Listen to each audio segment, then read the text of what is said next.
Pertanyaan berikutnya dari saudara Arbi di Depok.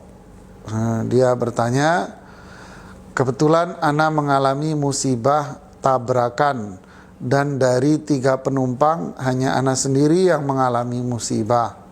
Sementara yang lain selamat, tidak kurang suatu apapun. Alhamdulillah, sampai detik ini ana tetap berusaha bersabar dengan apa yang Allah berikan buat ana. Hanya ana ingin tahu bagaimana cara membedakan bahwa musibah yang terjadi pada kita ini adalah ujian, cobaan, ataukah azab. Syukran. Masya Allah, Alhamdulillah. Kalimat yang terucap dari saudara kita Arbi ketika ditimpa musibah. Inilah kalimat yang sangat indah dan kalimat yang disebutkan dalam hadis tentang musibah yang ditimpakan oleh Allah pada seseorang yang dengan cara anaknya dicabut oleh Allah, dicabut nyawanya, kemudian dia mengatakan alhamdulillah, inna lillahi wa inna ilaihi raji'un. Lalu Allah mengatakan kepada malaikat, ubnu li abdi baitan fil jannah wa sammuhu baital hamdi. Bangunkan rumah buat hambaku yang tadi itu dan di surga, dan kasih nama rumah itu dengan rumah alhamdu. Kenapa? Ketika anaknya dicabut nyawanya oleh Allah yang masih kecil, yang masih lucu-lucunya, lalu dia mengucapkan alhamdulillah, inna lillahi wa inna ilaihi raji'un. Inilah petunjuk Rasulullah sallallahu alaihi wasallam. Ketika kita ditimpa musibah, kita malah dianjurkan untuk memuji Allah Subhanahu wa taala. Kenapa? Camkan ini saudaraku sekalian, bahwa yang pertama, semua yang ada di muka bumi ini sudah ditentukan takdirnya oleh Allah, baik ataupun buruk. Yang kedua, apapun yang Allah tentukan pada diri kita, walaupun kita merasa bahwa ini sebuah keburukan, kita harus yakin bahwa ya takdir yang ditentukan oleh Allah pasti mengandung hikmah, pasti mengandung kebaikan di balik itu semuanya. Kenapa? Walillahil asma'ul husna. Allah punya nama-nama yang baik. Takdir itu berasal dari kata nama Al-Qadir, seperti yang dijelaskan oleh Syekhul Islam. Allah Maha Kuasa, Allah yang menentukan semuanya.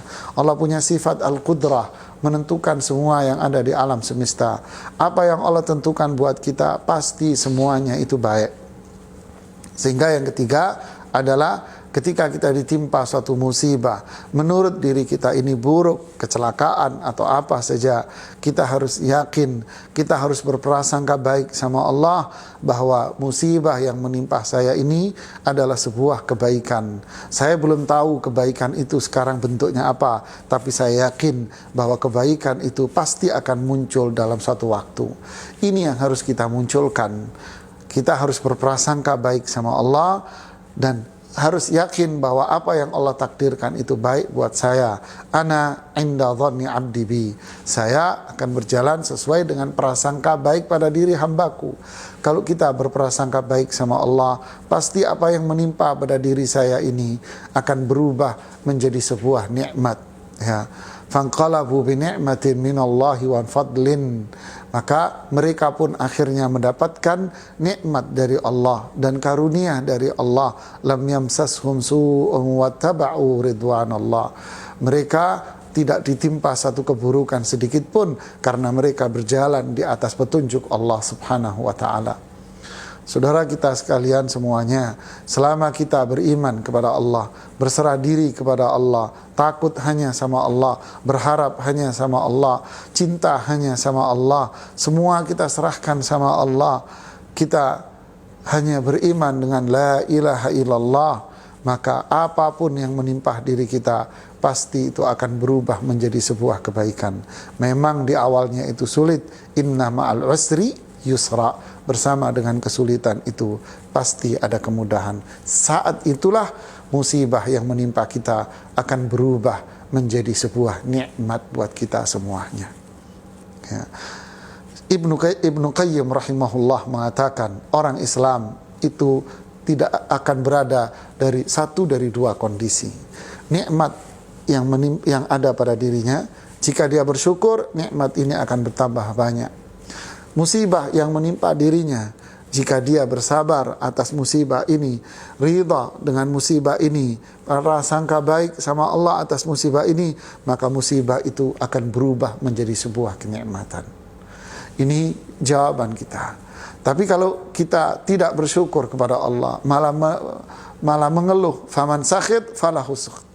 Tapi kalau kita mengeluh kepada Allah atas musibah yang menimpa kita, malah mencela, tidak berprasangka baik, menuduh Allah yang tidak, menuduh Allah dengan tuduhan yang tidak benar, maka falahu sukht, maka dia akan mendapatkan murka dari Allah dan musibah itu akan menjadi azab buat dirinya. Wallahu a'lam.